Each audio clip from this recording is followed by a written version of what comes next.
स्वागत है आप सभी का हमारे YouTube चैनल नर्सिंग ज्ञान कोर्स में। मेरा नाम है चंदन और आप देखना शुरू कर चुके हैं कम्युनिटी हेल्थ नर्सिंग से जीएनएम फर्स्ट ईयर और थर्ड ईयर वालों के लिए कुछ महत्वपूर्ण परीक्षा की दृष्टि से होने वाले क्वेश्चन और उनके आंसर्स को। आशा करते हैं आगामी परीक्षा में इन सभी क्वेश्चन का आपका बेहतर लाभ मिल पाएगा। अगर आपको वीडियो पसंद आता है तो हमारे चैनल को जरूर सब्सक्राइब कीजिए, साथ ही वीडियो को लाइक तथा अपने दोस्तों में भी जरूर शेयर कीजिए ताकि इसका लाभ उनको भी मिल सके। चलिए बढ़ते हैं आज के पहले क्वेश्चन की तरफ। आज का जो पहला क्वेश्चन है वह है विश्व स्वास्थ्य संगठन। ठीक है, पिछले वीडियो में हम लोगों ने कुछ इंटरनेशनल ऑर्गेनाइजेशन के बारे में देखा था, जिसमें एक महत्वपूर्ण जो संगठन है जिसका नाम हम लोग WHO बोलते हैं। ठीक है, उसी के बारे में आज हम लोग डिफाइन करने वाले हैं। ठीक है, तो ये जो एजेंसी है वह एक गैर राजनीतिक स्वास्थ्य एजेंसी है, यानी इसमें कोई भी राजनीतिक हस्तक्षेप नहीं होता है, जो कि मुख्य रूप से अंतर्राष्ट्रीय जन स्वास्थ्य से संबंधित होती है। इस संगठन की जो स्थापना है वो 7 अप्रैल 1948 को हुई थी। इस दिन प्रतिवर्ष संपूर्ण विश्व में विश्व स्वास्थ्य दिवस के रूप में भी मनाया जाता है। इसका जो मुख्यालय है वो जिनेवा स्विट्जरलैंड में मौजूद है।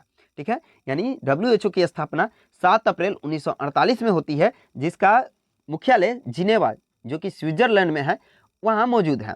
ठीक है, 7 अप्रैल को विश्व स्वास्थ्य दिवस के रूप में भी मनाया जाता है, यानी वर्ल्ड हेल्थ डे के रूप में भी मनाया जाता है। ये एक गैर राजनीतिक स्वास्थ्य एजेंसी होती है जो मुख्य रूप से अंतर्राष्ट्रीय जन स्वास्थ्य से संबंधित होती है।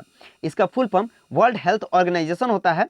ठीक है, साथ ही इसका मेन उद्देश्य सभी देशों में स्वास्थ्य का उच्चतम स्तर प्राप्त करना। ठीक है, यानी इसका जो मेन उद्देश्य है वो सभी देशों, जो दुनिया में सभी देश हैं, वहाँ के स्वास्थ्य का उच्चतम स्तर को प्राप्त करना है। ठीक है, ऐसा प्रस्ताव न्यूयॉर्क में 51 देशों की अंतर्राष्ट्रीय स्वास्थ्य सम्मेलन में पारित किया गया। आज WHO के लगभग 193 सदस्य हैं। ठीक है, जब पहली बार WHO बनी थी 7 अप्रैल 1948 में, तब इसमें कुल 51 देश थे और ये जो बनी थी वो न्यूयॉर्क शहर, अमेरिका का एक न्यूयॉर्क शहर है, वहीं पे अंतर्राष्ट्रीय स्वास्थ्य सम्मेलन में ये पारित हुआ था। आज WHO के जो सदस्य हैं वो 193, यानी इसमें 193 देश अभी शामिल हो चुके हैं। आगे बढ़ते हैं। अगला है विश्व स्वास्थ्य संगठन के उद्देश्य, यानी WHO को बनाने का क्या उद्देश्य था वो, यानी पर्पस। तो पहला है विशेष बीमारियों के रोकना और नियंत्रण करना। ठीक है, जो भी विशेष बीमारियां हैं या फिर कोई भी बीमारी हो उससे रोकथाम और नियंत्रण करना। दूसरा है मातृ एवं शिशु स्वास्थ्य सेवाओं में वृद्धि करना, साथ ही संक्रामक बीमारियों के उन्मूलन में सहयोग करना, स्वास्थ्य सेवाओं के विकास में या उसकी क्षमता में विकास करना, साथ ही परिवार स्वास्थ्य सेवाएं प्रदान करना और कार्यक्रमों का आयोजन करना इनका मेन उद्देश्य था। साथ ही पर्यावरण स्वास्थ्य में भी सुधार करना, स्वास्थ्य आंकड़ों को एकत्र कर उन्हें प्रकाशित करना, जैव चिकित्सा अनुसंधान को बढ़ावा देना, स्वास्थ्य साहित्य एवं सूचना का प्रकाशन करना और अन्य संगठनों के साथ सहयोग एवं सामंजस्य स्थापित करना भी इनका मेन उद्देश्य था।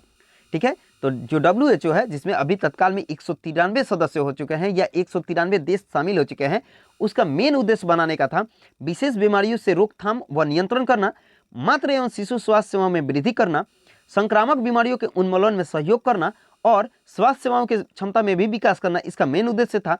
साथ ही परिवार स्वास्थ्य सेवाएं प्रदान करना और कार्यक्रमों का आयोजन करना, पर्यावरण स्वास्थ्य में सुधार करना, यानी पर्यावरणीय स्वास्थ्य में सुधार करना, स्वास्थ्य आंकड़ों का एकत्र करना और उन्हें प्रकाशित करना, साथ ही जैव चिकित्सा अनुसंधान यानी रिसर्च को बढ़ावा देना और स्वास्थ्य साहित्य व सूचना का प्रकाशन, साथ ही जो अन्य संगठन हैं उनके साथ सहयोग व सामंजस्य स्थापित करना भी इसका मेन उद्देश्य था। आगे बढ़ते हैं। अगला है रेड क्रॉस सोसाइटी। ठीक है, तो इसके भी बारे में मैंने पिछले वीडियो में कुछ थोड़ा सा बताया था। आज हम लोग उससे थोड़ा सा और डीपली पढ़ेंगे।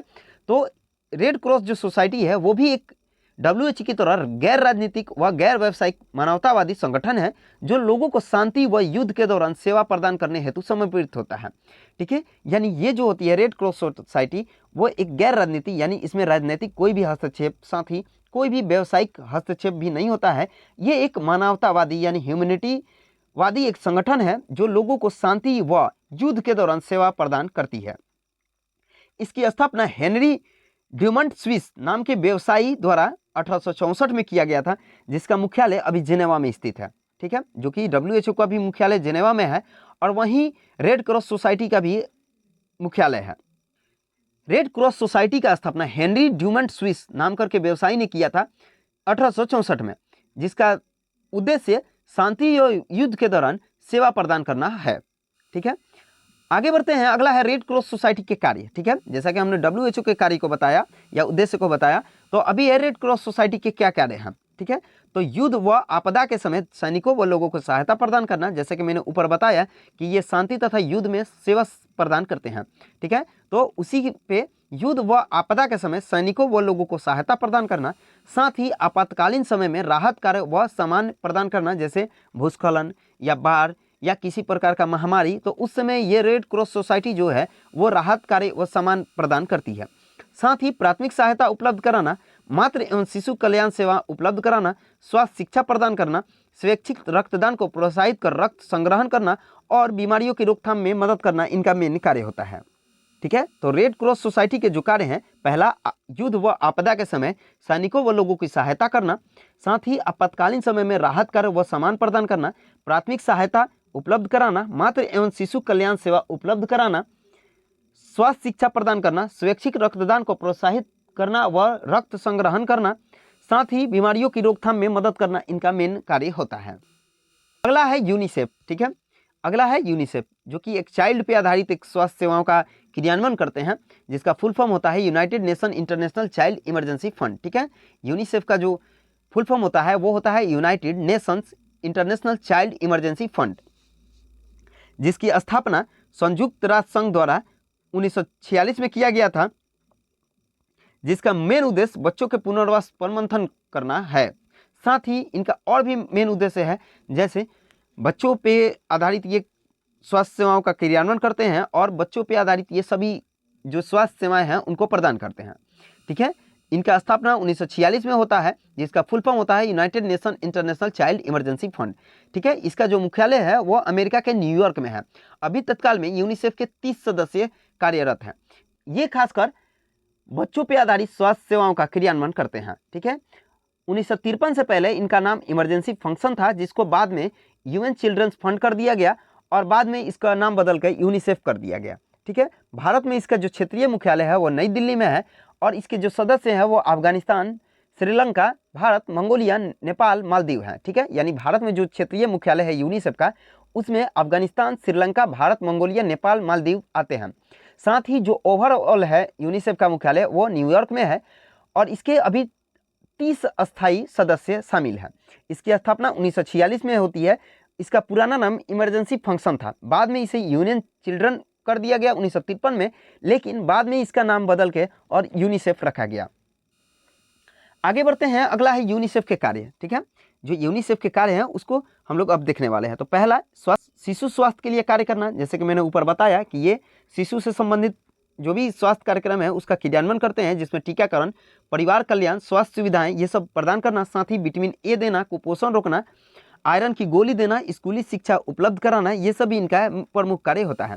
साथ ही परिवार व शिशु कल्याण अभियान में माता पिता को शिक्षित करना, विज्ञान शिक्षा के स्तर में सुधार करना, डे केयर सेंटर चलाना, महिला क्लब, स्वास्थ्य शिक्षा आदि को भी ये क्रियान्वित करते हैं। साथ ही यूनेस्को को सहयोग करना, विज्ञान शिक्षा के स्तर में सुधार, प्रयोगशाला में उपकरण, औजार, किताबें, दृश्य श्रव्य साधन शैक्षणिक संस्थानों को प्रदान करना, ये सब इनका प्रमुख कार्य होता है। साथ ही आधुनिक समय में यूनिसेफ जो है वो चाइल्ड हेल्थ को और बेहतर करने हेतु एक विशेष अभियान का आयोजन व क्रियान्वयन कर रहा है, ठीक है। तो ये हो गया यूनिसेफ के कार्य, जिसमें टीकाकरण, परिवार कल्याण, स्वास्थ्य सुविधाएं, विटामिन ए देना, कुपोषण रोकना, वायरन की गोलियां, स्कूली शिक्षा, डे केयर सेंटर चलाना, महिला क्लब, स्वास्थ्य शिक्षा, ठीक है, विज्ञान शिक्षा के स्तर में सुधार, यूनेस्को के साथ सहयोग करके बहुत सारे शिक्षा के स्तर में सुधार करना, प्रयोगशाला में उपकरण, औजार, किताबें, दृश्य सर्वे साधन शैक्षणिक संस्थानों को प्रदान करना। साथ ही अभी जो है वो चाइल्ड हेल्थ पे बहुत ज़्यादा विशेष अभियान भी यूनिसेफ कर रहा है भारतीय स्वैच्छिक स्वास्थ्य संगठन, ठीक है। अभी हम लोग जो देख रहे थे वह इंटरनेशनल स्वास्थ्य संगठन को देख रहे थे।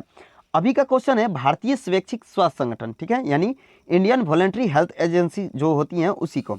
तो पहला भारतीय तपेदिक संघ यानी ट्यूबरक्लोसिस पे जो संघ है उसको, साथ ही भारतीय सेवक समाज या भारत सेवक समाज, साथ ही हिंद कुष्ठ निवारक संघ, केंद्रीय समाज कल्याण मंडल यानी सेंट्रल सोशल वेलफेयर फंड, साथ ही the all India blind relief fund जो कि अंधता पे या दृष्टिहीनता पे आधारित है, the all India blind relief society, ठीक है। ये होता है कुछ भारतीय स्वैच्छिक स्वास्थ्य संगठन।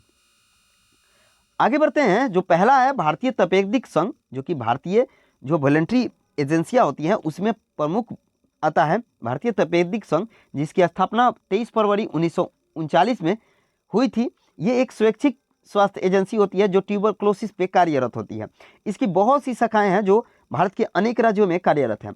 इस एसोसिएशन का मुख्य लक्ष्य क्षय रोग के रोकथाम और नियंत्रण करना तथा क्षय रोगियों को उपयुक्त उपचार उपलब्ध कराना है। ठीक है, जैसा कि मैंने ऊपर बताया कि जो ट्यूबरक्लोसिस एसोसिएशन ऑफ इंडिया है, इसका स्थापना 23 फरवरी 1939 को हुआ था। ये एक स्वैच्छिक स्वास्थ्य एजेंसियां है जो कि क्षय रोगियों से संबंधित सभी चीज़ों को क्रियान्वित करती है। ठीक है, साथ ही इसकी बहुत सारी शाखाएं अलग अलग राज्यों में कार्यरत हैं। इसका जो मेन गतिविधि है या कार्य है वो पहला है स्वास्थ्य कर्मियों को प्रशिक्षण देना, यानी ट्यूबरक्लोसिस से संबंधित जो भी क्रियान्वयन है उसको सुनिश्चित करने के लिए चिकित्सक, नर्सिंग स्टाफ, स्वास्थ्य कार्यकर्ता या पैरामेडिकल स्टाफ या अन्य स्वास्थ्य कर्मियों को प्रशिक्षण देना। साथ ही एंटी ट्यूबरकुलर सेवाएं भी प्रदान करना, जिसमें डायग्नोसिस, थेरोपैटिक, एंटी ट्यूबरकुलोसिस स्वास्थ्य सेवाएं के अंतर्गत आती हैं जो कि गुणवत्तापूर्व प्रदान करना। साथ ही टीबी सील अभियान को भी ये प्रदान करती हैं। ठीक है, जो कि महामहिम राष्ट्रपति भवन द्वारा इसका उद्घाटन 2 अक्टूबर को हर एक साल किया जाता है। इसका जो प्रथम वर्ष था, यानी जो इसका शुरुआत हुआ था, वह 1950 में चालू हुआ था, या इसका अभियान शुरू हुआ था टीबी सील अभियान का। साथ ही क्षय रोग पर प्रेस कॉन्फ्रेंस आयोजन करना और जर्नल का प्रकाशन करना। ठीक है, जो भी प्रतिष्ठित जर्नल है उसका प्रकाशन भी ये करती हैं। दूसरा संगठन है भारत सेवक समाज। ठीक है, भारत सेवक समाज ये भी एक गैर सरकारी स्वास्थ्य संगठन है जिसकी स्थापना 1952 में होती है। ठीक है, इसकी भी बहुत सारी शाखाएं देश भर में अपनी सेवाएं दे रही हैं। इस स्वास्थ्य एजेंसी का मुख्य उद्देश्य जो है वो लोगों को इतना सक्षम बनाना है ताकि वे अपने स्वयं के प्रयासों एवं कार्यों से स्वास्थ्य का उन्नत स्तर प्राप्त कर सकें। साथ ही ग्रामीण क्षेत्रों में निवास कर रहे लोगों के स्वच्छता स्तर में सुधार लाने हेतु किए जाने वाले कार्य इस एजेंसी के द्वारा संपादित की जाने वाली मुख्य गतिविधियां होती हैं। ठीक है, तो जो भारत सेवक समाज है वो एक गैर सरकारी स्वास्थ्य संगठन है जिसकी स्थापना 1952 में होती है और इसकी अलग अलग शाखाएं देश भर में अपनी सेवाएं दे रही हैं। इसका मेन उद्देश्य लोगों को अपने पैरों पर खड़ा होने, साथ ही अपने के स्वयं के प्रयासों से एवं कार्यों से स्वास्थ्य को उन्नत बनाने के स्तर को प्राप्त करना इसका मेन उद्देश्य है। ठीक है, आज के लिए बस इतना ही। आशा करते हैं वीडियो पसंद आया होगा। अगर वीडियो पसंद आया है तो हमारे चैनल को जरूर सब्सक्राइब कीजिए, साथ ही वीडियो को लाइक तथा अपने दोस्तों में भी जरूर शेयर कीजिए। अगर आप इस वीडियो से संबंधित पीडीएफ को देखना चाहते हैं तो हमारे डिस्क्रिप्शन बॉक्स में लिंक मौजूद है जिस पे आप टाइप करके पीडीएफ को देख सकते हैं। मिलते हैं नेक्स्ट वीडियो में, तब तक के लिए धन्यवाद।